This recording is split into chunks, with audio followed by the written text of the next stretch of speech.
Mapagpalang araw po sa inyo mga boss. Habang binabaybay natin ng kalsada sa Felix Avenue, napansin ko po ang isang lalaki na vendor ng lamesang kahoy.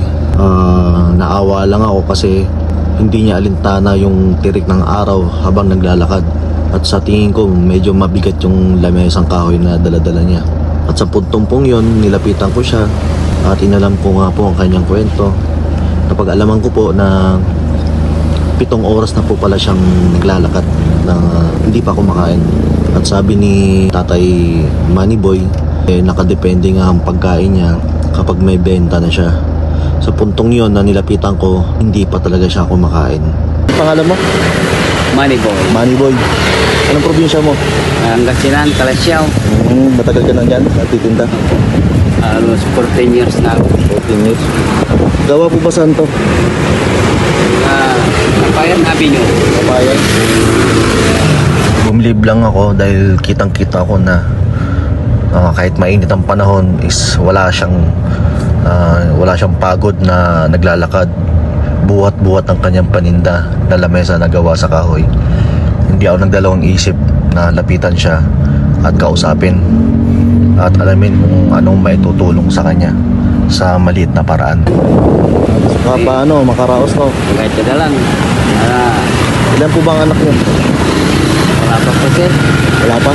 Ba't wala ka pong pamilya? Wala pa. Binata pa sir. Ilan taong ka na ba? 42. 42? Matanda pa ako sa iyo. Pabili ako.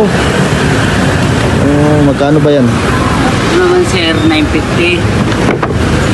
950? Gawa sa ano to? Ano kahoy? Gemilina. Gemilina? Anong oras pa? Alas 8. Alas 8 ng umaga. Tapos ngayon, tanghali na, nakakain ka na niyan. Sa puntong ito, napag-alaman ko na si Tatay Manny pala, wala alas 8 pa ng umaga naglalakad at hindi pa ako makain. Magkano yung dalawang yon? 1.6 lang sir. 1.6. 2,000. Alam po sir. Ha?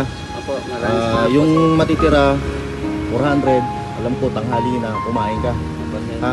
Kumain ka na. Kasi sobrang init ng paglalakad mo. Opo sir. Ha? Opo. At mag-ingat ka sa paghanap buhay mo sa kalsada. Opo Ha? sir. Kaming mga kapulisan, concerned kami sa mga tulad mo at saludo ko sa katulad nyo na lumalaban ng parehas.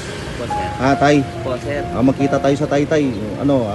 Makita mo ako, kaibigan tayo, ha? Opo. Mag-iingat po kayo. Maraming salamat po sir. Ano po masasabi nyo? Maraming salamat po sir. Sige. Kung hindi ko kayo nakita, kung hindi nyo ko nakita, baka hindi pa nabawasan yung dala ko. Maraming salamat sir. Pag ano po, kumain po muna kayo. Baka may mga karinderya dyan. Opo, sir. Bahala na po kayo. Opo. Ha? Opo, sir. Tay, God bless po. Salamat sir. Opo. Ingat po kayo.